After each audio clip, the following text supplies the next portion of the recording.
The phone call came on a Tuesday afternoon in October. I was in my office in downtown Miami reviewing contracts for a new client when my assistant buzzed me. Rachel, there's a Robert Harrison on the line. Says he's an attorney representing your parents. Should I put him through? My parents. I hadn't spoken to them in 2 years, hadn't seen them, hadn't answered their calls or texts. 2 years of complete silence. Put him through. I picked up the phone. This is Rachel Thompson. Miss Thompson, my name is Robert Harrison. I'm an attorney representing David and Patricia Thompson, your parents. I know who they are. What do you want? Your parents need you to sign some documents, legal documents, time sensitive. Can you come to my office tomorrow at 2 p.m.? What kind of documents? I'd rather explain in person. It's complicated. Give me the basics. He hesitated. It involves your sister Melissa and some financial matters. Your signature is required. That's all I can say over the phone. Financial matters involving Melissa, of course. Fine. Tomorrow at 2, send me the address. He gave me the address, a law office in Coral Gables. I wrote it down. I'll be there. But Mr. Harrison, if this is some scheme to get me to reconcile with my parents, you can tell them I'm not interested. I understand. This is strictly business. See you tomorrow. I hung up and sat back in my chair. My parents needed something. After 2 years of not speaking to me, after choosing my sister over me my entire life, after missing my college graduation, after calling my husband a mistake, after telling family and friends I was mentally unstable. Now they needed me to sign something. I smiled. This was going to be interesting. The next day I drove to Coral Gables. Robert Harrison's office was in a nice building, professional, expensive. I was shown into a conference room. Robert Harrison was there, mid-50s, gray hair, expensive suit. My parents weren't there. Good, Miss Thompson, thank you for coming. Please sit down. I sat. Where are my parents? They thought it would be better if I met with you alone. Given your complicated relationship. Smart of them. What do you need me to sign? He slid a document across the table. Multiple pages, legal language. This is a cosigner agreement. Your parents are requesting that you cosign a loan for $350,000. I stared at him. You're joking? I'm not. They need the loan to cover debts. The bank requires a cosigner with good credit and stable income. You qualify, and they think I'm going to sign this. After not speaking to me for 2 years, they're hoping you'll consider it for family.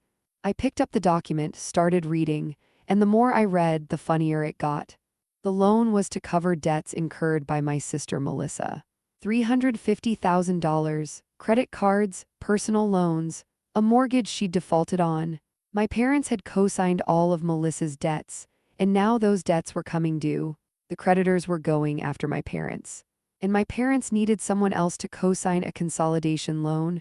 They wanted me to bail out the golden child who'd been favored my entire life. I started laughing. I couldn't help it. Robert Harrison looked uncomfortable. Miss Thompson, I'm sorry, it's just, this is perfect. This is absolutely perfect. I don't understand. Let me guess, they told you I'd sign this because family is important, because we help each other. Something like that. I laughed again. Mr. Harrison, my parents haven't spoken to me in 2 years. By their choice, not mine. They missed my college graduation because Melissa had a dinner party the same day.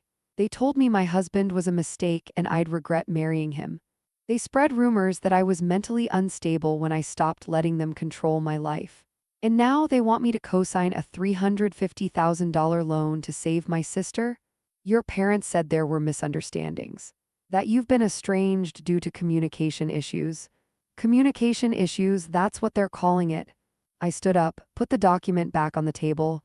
Tell my parents no, I'm not signing this. Melissa made her choices. They made theirs, they can all deal with the consequences. Miss Thompson, your parents are in serious financial trouble. If this loan doesn't go through, they could lose their house. Then I guess they should have thought about that before co-signing all of Melissa's debts, or before choosing her over me every single time. I walked toward the door. Robert Harrison called after me. Your mother said you'd say no. She said you're vindictive. I turned back. Vindictive? No, I'm just done being the backup plan, the one they call when the golden child fails. So you won't help them? Not a chance. I left the office, got in my car. and drove back to downtown Miami with the biggest smile on my face. Because after 32 years of being treated like I didn't matter, of watching my parents worship my older sister while barely acknowledging me, of being told I wasn't good enough, wasn't successful enough, wasn't worthy of their attention. After all that, they needed me, and I was going to say no. But before I tell you what happened next, what my parents did when I refused, and how this whole situation resolved, I need to tell you the full story. Because you need to understand who my parents are, who my sister is, and how I went from being the scapegoat daughter to being the one they desperately needed. I was born in 1992 in Tampa, Florida. My parents, David and Patricia Thompson, already had one child. My sister Melissa, born in 1989. Melissa was 3 when I was born. And from the moment I entered the world, it was clear that I was the spare, the backup, the one who didn't quite measure up. Melissa was the golden child, beautiful, talented, perfect in every way according to my parents. She had blonde hair and blue eyes like my mother. I had brown hair and brown eyes like my father. She was outgoing and social. I was quiet and bookish. She was effortlessly good at everything. I had to work hard for average results. My mother would introduce us like this. This is Melissa, she's our star, and this is Rachel, our other daughter. Our other daughter. That's what I was, the other one. Growing up, every family decision revolved around Melissa, where we went on vacation, wherever Melissa wanted, what we had for dinner, Melissa's favorite foods, what activities we did. Whatever Melissa was interested in, I learned early that my wants didn't matter, my needs were secondary. Melissa came first, always. When Melissa wanted piano lessons, my parents paid for the best teacher in Tampa. When I asked for art classes, my mother said, "We can't afford 2 sets of lessons." When Melissa made the cheerleading squad, my parents threw her a party. When I made the honor roll, my mother said, "That's nice, dear," and went back to talking about Melissa's latest achievement. When Melissa got a car for her 16th birthday, a brand new Honda, I got a card with $50. I'm not exaggerating, she got a car. I got $50. When I asked why, my father said, "Melissa needs a car for all her activities. You can take the bus." Every year, the pattern repeated. Melissa got everything. I got whatever was left over. But I told myself it was okay. I didn't need their approval. I'd make my own way. I focused on school, got good grades. Not perfect like Melissa, but good, solid B's and A's. I worked part-time jobs in high school, saved my money, made plans. I got into the University of Florida, good school. I was proud of myself. My parents' reaction: "That's great, honey. Melissa got into Duke. We're so excited." Duke, of course. The golden child got into an elite university. I got into a good state school. My parents paid for Melissa's Duke tuition, all of it, room and board. Spending money, everything for me. We can help with some of it, but you'll need to take out loans for most of it. We're stretched thin with Melissa's expenses. I took out $60,000 in student loans. Worked 3 jobs during college. Barely slept. Melissa lived in a nice dorm, joined a sorority, went to parties, studied abroad in Paris. I lived in the cheapest housing I could find, worked 30 hours a week, ate ramen, and graduated with honors and massive debt. And still, my parents acted like Melissa was the successful one. After college, Melissa moved to Miami, got a job in marketing at a small firm, lived in a nice apartment that my parents helped pay for. I stayed in Gainesville, got a job at an accounting firm, and started paying off my loans. Every family gathering, every holiday, every phone call, the conversation was about Melissa.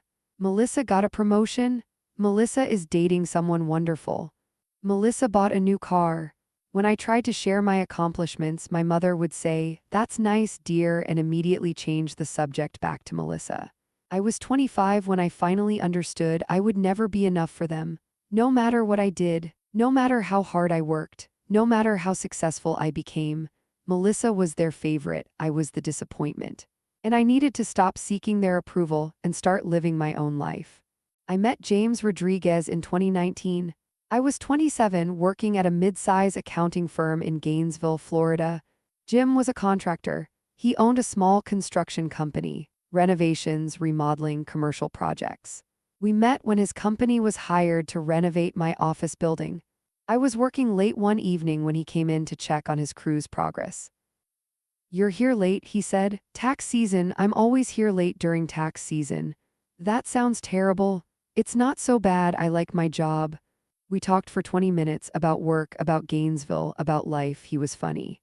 Easy to talk to, genuine. He asked me to coffee. I said yes. We dated for 6 months before I introduced him to my parents. I should have known better. We drove to Tampa for Thanksgiving 2019. Jim was nervous. What if they don't like me? They probably won't, but that's not about you, that's about them. That's not reassuring. I'm just being honest. My parents are difficult. We arrived at my parents' house. Melissa was already there with her boyfriend, Bradley Crawford, wealthy investment banker, expensive suit, country club member. My mother loved Bradley. She'd been talking about him for months. Melissa's dating someone from a very good family. Very successful? Jim walked in wearing khakis and a button-down shirt. Clean, presentable, normal, but next to Bradley in his designer clothes, Jim looked ordinary. My mother's smile was strained. James, nice to meet you. Rachel's told us so little about you. Translation, you're not important enough to talk about. My father shook Jim's hand. What do you do, James? I own a construction company, Rodriguez Renovations. We do commercial and residential work. A contractor, interesting? Translation, blue collar, not impressive. Dinner was painful. My parents spent the entire meal talking to Bradley, asking about his job, his family, his car. His golf handicap. Jim tried to contribute to the conversation. My parents ignored him. At one point, Jim mentioned a project his company had just completed, a major renovation of a hotel in downtown Gainesville. My mother cut him off mid-sentence. Bradley, tell us about your vacation to the Bahamas. Jim looked at me. I mouthed, I'm sorry. After dinner, my mother pulled me aside in the kitchen. Rachel, honey, are you sure about James? His name is Jim, and yes, I'm sure. Why? He's just not what we expected. What did you expect? Someone more established, someone with a career. Not a contractor? He owns a successful business, Mom. That's a career. But dear, think about your future. Melissa is dating someone who can provide for her, someone from a good family. Someone who moves in the right circles. I don't care about the right circles. You should. Rachel, you've always been so stubborn, always choosing the hard path, first the state school, then the accounting job, now this man. Why can't you make things easier for yourself? By doing what? Dating someone you approve of? By thinking about what's best for you. Jim is what's best for me. I love him, she sighed. Well, it's your life, your mistake, she actually said that. I went back to the living room. Jim could tell something was wrong. On the drive back to Gainesville, I told him what my mother had said. She called me a mistake. I'm sorry, Rachel, I shouldn't have come, I made things worse. No, you didn't do anything wrong, they did, they've always done this. Anyone who doesn't fit their perfect image isn't good enough. So what do? We ignore them. We live our lives and we stop caring what they think. Jim proposed to me 3 months later. February 2020, simple proposal, at home, just the two of us. I love you, Rachel. I don't care if your parents approve or not, I want to spend my life with you. I said yes. We got married in June 2020, small wedding, 20 people. My best friend Lisa was my maid of honor. Jim's brother was his best man. We invited my parents. They didn't come. My mother called the day before the wedding. Rachel, we're not comfortable attending. We don't support this marriage. We think you're making a mistake. We hope you'll reconsider. I'm getting married tomorrow, Mom, with or without you. Then we won't be there. We can't watch you ruin your life. They didn't come. My parents missed my wedding. Melissa didn't come either. I'm standing with Mom and Dad, she said. So I got married without my family, just me, Jim, our friends, and Jim's family. It should have hurt more. But honestly, I was relieved. No drama, no judgment. No, my parents comparing everything to Melissa's future perfect wedding. After that, I started limiting contact with my parents. Called once a month. Kept conversations short. They never asked about Jim, never asked how married life was. Never acknowledged that I was happy, but they called constantly with updates about Melissa. Melissa got engaged to Bradley. They're planning a huge wedding. Melissa bought a house in Coral Gables. It's beautiful. Melissa's pregnant. You're going to be an aunt? I'd say congratulations and end the call as quickly as possible. And then came my college graduation. The final straw.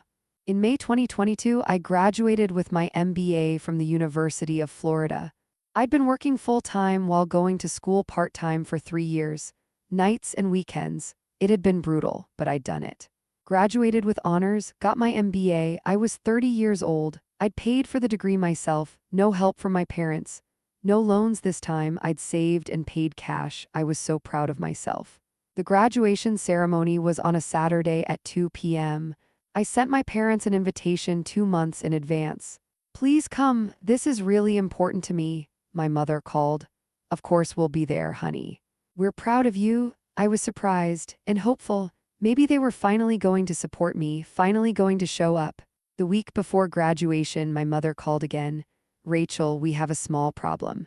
Melissa is having a dinner party Saturday night. She's celebrating her promotion at work. She really wants us to be there." "Mom, my graduation is Saturday afternoon at 2 p.m. You can do both?" "Well, Melissa's party is in Miami. It's a 3-hour drive from Gainesville. If we come to your graduation, we'll be late to Melissa's party. So leave my graduation early. It's 2 hours long. You can stay for the first hour, see me walk across the stage, then drive to Miami." Silence. Then, "Rachel, Melissa's party is really important. She's been planning it for weeks. She'll be devastated if we're not there on time." "And my graduation isn't important?" "Of course it is. But honey, Melissa needs us. This promotion is a big deal, you understand." "No, Mom, I don't understand. I've been working for 3 years to get this MBA. I'm graduating with honors, and you're choosing Melissa's dinner party over my graduation?" "It's not choosing. It's just, Melissa would be so upset if we weren't there." "What about me? I'm upset right now." "Rachel, you're being selfish. This is typical of you, always making everything about yourself, always needing attention." I hung up. Jim found me crying in our bedroom. "What's wrong?" "They're not coming to my graduation. They're going to Melissa's party instead." "I'm sorry, Rachel. I'm done with them. I'm done trying to matter to people who will never care about me." "What do you want to do?" "I want to go no contact, completely, no calls, no texts, no visits. I'm done." "Are you sure?" "I've never been more sure of anything." Saturday came. Jim, his family, and my best friend Lisa were at my graduation. They cheered when I walked across the stage. Took photos. Took me to dinner afterward. My parents weren't there. I texted my mother that night. "Thank you for showing me where I stand. I won't bother you anymore." She didn't respond. 2 days later, she called. "Rachel, you're being dramatic. We said we were sorry." "You didn't say sorry. You said I was selfish." "Well, you were acting selfish, making us choose between you and Melissa." "I didn't make you choose. You chose, like you always do. You chose Melissa. And now I'm choosing me. I'm done. Don't call me again." I blocked their numbers, blocked Melissa's number, blocked them on social media. I was done.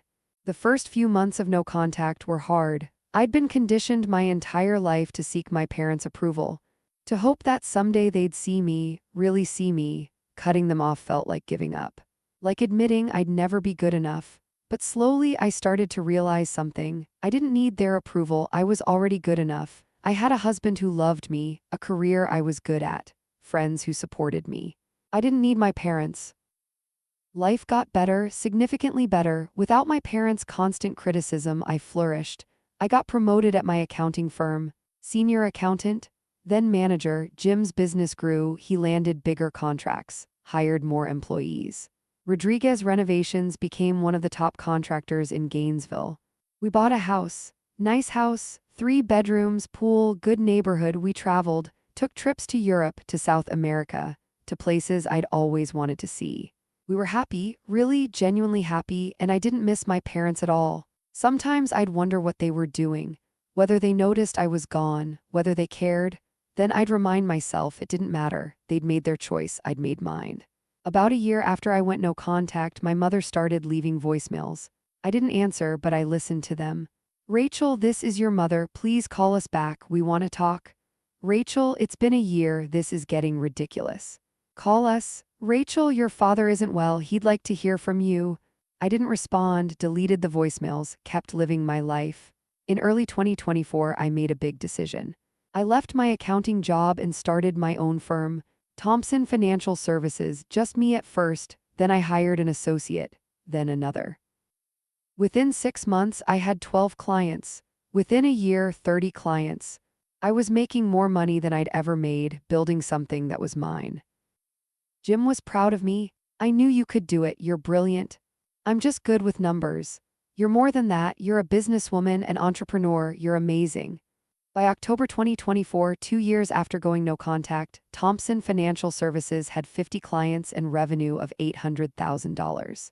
I was successful on my own terms, without my parents' help or approval, and then the lawyer called. After I refused to sign the loan documents, I went home and told Jim everything. They want me to co-sign a $350,000 loan to bail out Melissa. Jim laughed. You're kidding. I'm not. Melissa has that much debt and my parents co-signed everything. Now they need someone else to co-sign a consolidation loan. And they thought you'd do it? Apparently. The lawyer seemed shocked when I said no. What are you going to do? Nothing. I'm not signing anything. They made their choices. They can live with the consequences. Your mom's going to call. I know, I'm not answering. She called that evening. I let it go to voicemail. Rachel, it's your mother. We need to talk about the loan documents. Please call me back. This is serious. I deleted the voicemail. She called again the next day and the day after that. On the fourth day, she left a different message.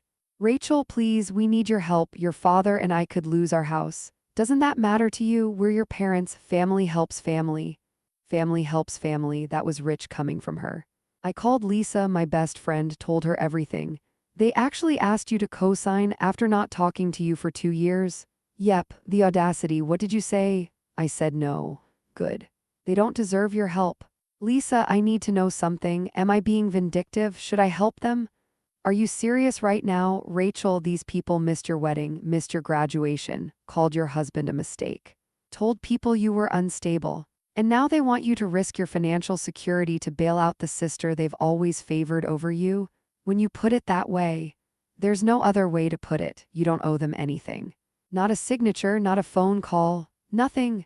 She was right. I knew she was right, but part of me still felt guilty. They were my parents. They were in trouble. Then I remembered something. Something my mother had said to me years ago. I was 23, fresh out of college, struggling to pay my student loans. I'd asked my parents for help, just $200 to cover a payment I couldn't make. My mother had said, Rachel, you need to learn to manage your money. We can't always bail you out. You made the choice to go to a state school. You made the choice to take out loans. Those are your consequences. My consequences. My choices. So why shouldn't Melissa and my parents face their consequences? I didn't call my mother back. 2 weeks after the lawyer called, I got a surprise visit. I was at my office when my assistant buzzed me. Rachel, your sister is here. Melissa, she says it's important. My sister, I hadn't seen her in 2 years. Send her in. Melissa walked into my office. She looked terrible, dark circles under her eyes, cheap clothes, hair not done. This was not the polished, perfect Melissa I remembered. Rachel, thank you for seeing me. I'm surprised you're here. What do you want? I need to talk to you about the loan, about mom and dad. There's nothing to talk about. I'm not signing. Please just hear me out. I gestured to a chair. 5 minutes. She sat down, looked at her hands. I messed up, really messed up, I know that. And I know I have no right to ask you for anything, but mom and dad could lose their house because of me. Tell me what happened, the truth. She took a breath. It started 3 years ago. Bradley and I were living beyond our means. Big house, expensive cars, country club, designer clothes. We were trying to keep up with his friends, his colleagues. Everyone in his circle. And you couldn't afford it.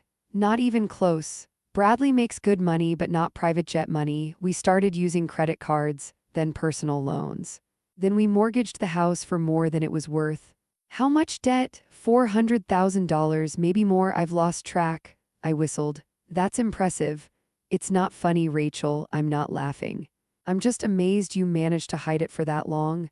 We didn't hide it. Mom and dad knew. They kept bailing us out, co-signing loans, giving us money. They thought if they helped enough, we'd get back on track. But you didn't. No.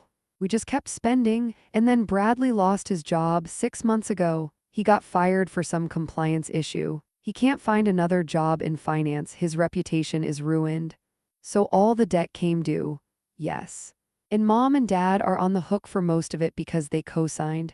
They're going to lose their house, their savings, everything. And you want me to co-sign a consolidation loan to save them? Please, Rachel, I know I don't deserve it. I know I've been terrible to you, but Mom and Dad don't deserve to lose everything. Melissa, do you remember my college graduation? My master's degree graduation? Yes. Where were you? She looked down. At home, I had a party. And Mom and Dad. They came to my party. They chose your party over my graduation, the thing I'd worked 3 years for. They chose you. I know. Do you remember my wedding? Yes. Where were you? I didn't come. I supported Mom and Dad's decision. They called my husband a mistake. They said I was ruining my life. They refused to come to my wedding, and you supported that. Rachel, I'm sorry. I was wrong. We were all wrong. Melissa, you've been the golden child your entire life. You got everything, the best clothes, the best schools, the car, the college tuition, the apartment, the endless financial support. I got nothing, and I never complained. I just worked harder. I know. And now that your perfect life is falling apart, now that you need something from me, suddenly you're sorry. Yes, I'm sorry, really sorry. I don't believe you. I think you're sorry you got caught. Sorry your debt is public. Sorry you have consequences, but I don't think you're sorry for how you treated me. She started crying. Please, Rachel. I'm begging you, help us. No, Mom and Dad will lose their house. Then they'll lose it. Melissa, they made choices.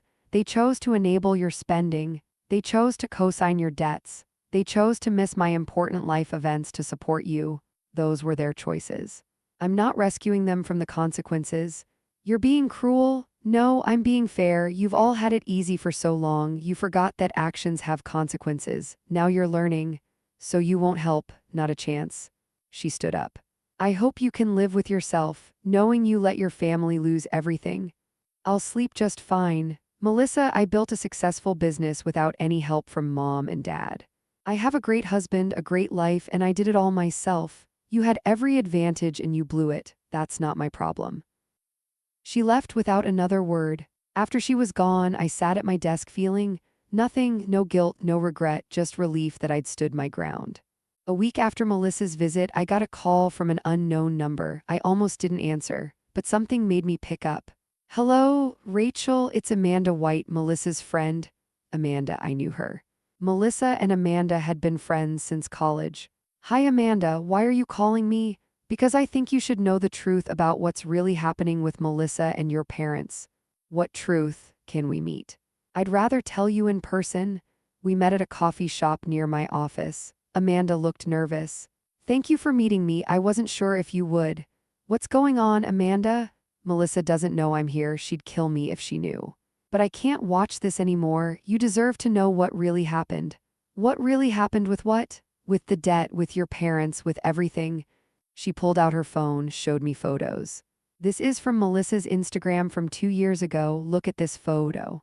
It was a photo of Melissa at a luxury resort. Caption, living my best life. This resort costs $5,000 a night. She and Bradley went for a week. $35,000. She showed me another photo. Melissa with shopping bags from Chanel, Gucci, Louis Vuitton. This shopping trip cost $60,000. She bought a handbag that cost $25,000. More photos. More receipts, a pattern of insane spending. But here's what you don't know. Melissa wasn't just spending Bradley's money, she was stealing from your parents. What? She forged their signatures, took out credit cards in their names. Took out loans. She stole over $200,000 from them, and they didn't know until 6 months ago when the bills started coming. I felt sick. They know she stole from them. Yes, but they're protecting her. They told the creditors it was a misunderstanding. They're taking responsibility for her crimes. Why would they do that? Because they don't want her to go to jail, and because they still think they can save her. Save her marriage, save her reputation. That's insane. It gets worse. Your mother has been telling everyone in the family that you're the problem, that you refused to help when they asked. That you're vindictive and cruel. Of course she is. She's been saying that the reason they're in financial trouble is because you won't help them, that if you just co-sign the loan, everything would be fine. She's blaming me for Melissa's debt? Yes.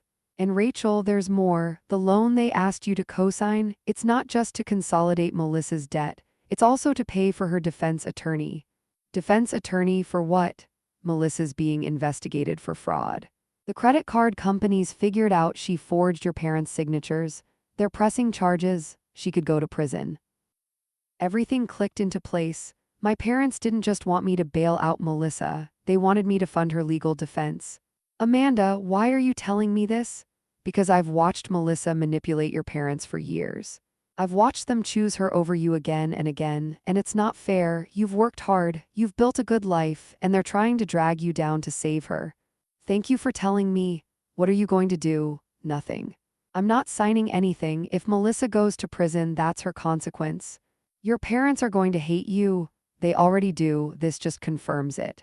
2 days after meeting Amanda, my mother showed up at my office. My assistant tried to stop her. Miss Thompson, you can't just... My mother pushed past her, walked into my office.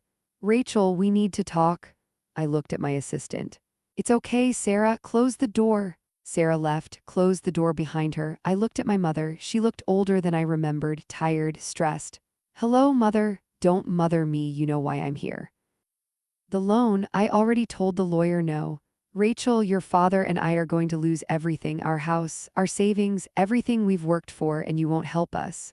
You worked for it or Melissa spent it? She flinched. That's not fair, isn't it? Amanda told me everything, Mom, about Melissa forging signatures, stealing from you, about the fraud investigation. Amanda had no right, she had every right. Someone needed to tell me the truth. Since you clearly weren't going to, we were trying to protect Melissa. From what? From consequences? From prison? Mom, she committed crimes. She stole from you, and you're covering for her. She's my daughter, she made mistakes. But she doesn't deserve to go to prison. And I'm your daughter too, but you never protected me, you never chose me. You missed my wedding to disapprove of my husband. You missed my graduation for Melissa's dinner party. You've spent my entire life making it clear that I don't matter. That's not true. It is true, and you know it. Melissa has always been your favorite, your perfect golden child. And I've always been the disappointment. Rachel, you're being dramatic. Am I? Mom, you asked me to co-sign a $350,000 loan. You haven't spoken to me in 2 years. You don't even know what I do for a living. You're an accountant? I own my own firm, Thompson Financial Services, 50 clients, 800,000 in annual revenue. I'm successful. I built a business from nothing. But you don't know that because you've never asked about my life. She looked surprised. You own a firm. For 2 years now, but you wouldn't know because you don't care about me. You only care about Melissa. That's not fair. We love both of you. No, Mom, you love Melissa. You tolerate me. There's a difference. Rachel, please. We need your help just this once. No, your father is sick. Did you know that? He has heart problems. The stress of this situation is killing him. Do you want him to die? That's emotional manipulation and you know it. It's the truth. He's been hospitalized twice in the past month. The stress is too much. Then maybe he should stop enabling Melissa. Maybe he should let her face consequences. She's our daughter, so am I, but you've never treated me like I matter. My voice was louder than I'd intended. My mother looked shocked. I took a breath, calmed down. Mom, I'm not signing that loan. I'm not giving you money. I'm not rescuing Melissa from her mistakes. You made your choices. You chose her over me every single time. Now you get to live with that. So you're just going to let us lose everything? You're not losing everything. You're losing the things you spent on Melissa. That's different. Rachel, please, I'm begging you. The answer is no, and Mom, I need you to leave. I have work to do. You're heartless, just like your father always said, cold and heartless. If standing up for myself makes me heartless, then I guess I am. Goodbye, Mom. She stood there for a moment. Then she turned and left. I sat at my desk shaking from anger, from adrenaline, from 30 years of suppressed feelings finally coming out. My assistant came in. Are you okay? I'm fine. I'm better than fine, I'm free. Over the next month, things fell apart for my parents and Melissa. The loan application was denied. No cosigner, no loan. The creditors started seizing assets. My parents' house went into foreclosure. Their savings accounts were frozen. Their retirement accounts were garnished. Melissa was charged with fraud, multiple counts, forgery, identity theft. The prosecutor was pushing for prison time. Bradley divorced her. Filed papers 3 weeks after the charges were announced. Melissa moved in with my parents. Into the house they were about to lose. I heard all this through the family grapevine. Cousins, aunts, uncles, everyone had an opinion. Some of them called me, Rachel, you need to help them, their family. I said the same thing to all of them. They made their choices. I'm not responsible for fixing their mistakes. Some relatives supported me. You're doing the right thing. They treated you terribly. Some relatives condemned me. You're being vindictive. This isn't Christian. I didn't care what they thought. My parents lost their house in November, moved into a small apartment, sold most of their possessions to pay debts. Melissa's trial was scheduled for January. Through all of it, they never apologized to me, never acknowledged that they'd treated me unfairly. They just blamed me for not helping. In December, I got a letter from my father, a real letter, handwritten. Rachel, I know you're angry with us. I know we've made mistakes, but please don't let your mother lose everything because of pride. She's devastated. She's aged 10 years in the past few months. Please reconsider helping us. Your father. I read the letter twice. Then I put it in a drawer and didn't respond. Jim asked me if I felt guilty. Sometimes.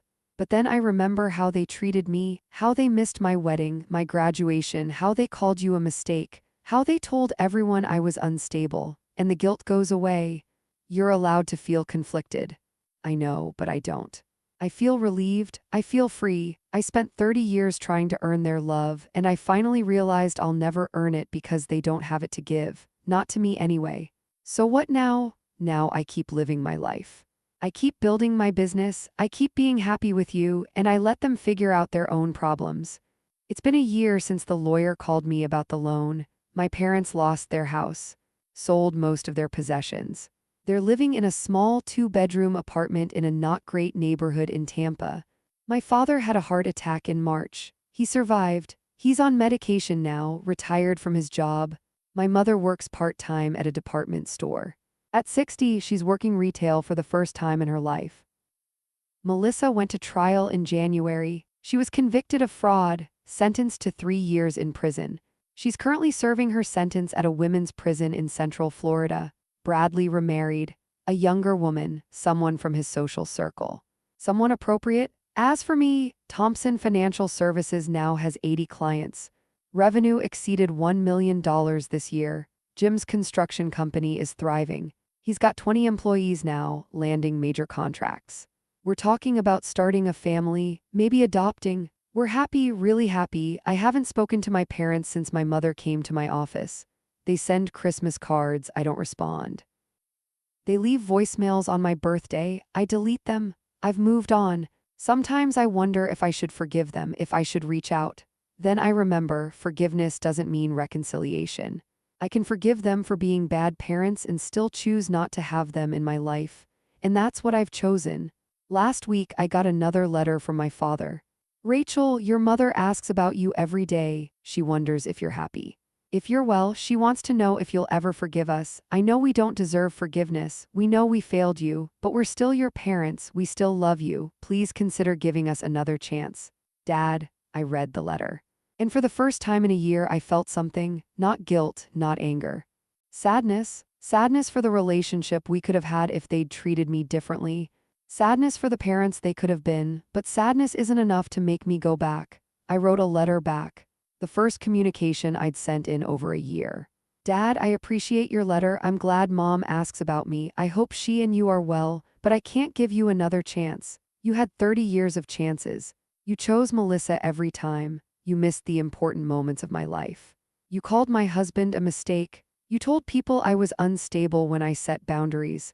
And even now, even after everything, you've never really apologized. You've only asked for help. That's not love, that's convenience. I wish you and Mom well. I hope you find peace, but I won't be part of your lives. I've built a good life without you. I'm happy, I'm successful, I'm loved, and I don't need your approval anymore. Take care, Rachel. I sent the letter. And I felt free. People ask me sometimes if I regret going no contact with my parents. The answer is no. Going no contact was the best decision I ever made. For 30 years, I sought their approval. I worked harder, achieved more. Tried to be good enough, but I was never going to be good enough because the problem wasn't me, it was them. They had a favorite child, and I wasn't her. That's not my fault. That's not something I could have fixed. Some parents play favorites. Some parents treat their children unequally. Some parents enable one child while neglecting another. It's not fair, it's not right, but it happens. And when it happens, you have two choices. You can keep trying to win their love, keep working harder, keep hoping they'll see you, or you can walk away, build your own life, find your own happiness. Stop seeking validation from people who will never give it. I chose to walk away, and my life is better for it. I have a husband who loves me, a business I'm proud of, friends who support me, a life I built myself. I don't need my parents' approval. I don't need Melissa's validation. I don't need any of them. When that lawyer called and asked me to co-sign that loan, I laughed because the irony was perfect. They'd spent my entire life making it clear I didn't matter. That Melissa was the important one, the successful one, the one worth investing in, and then Melissa failed.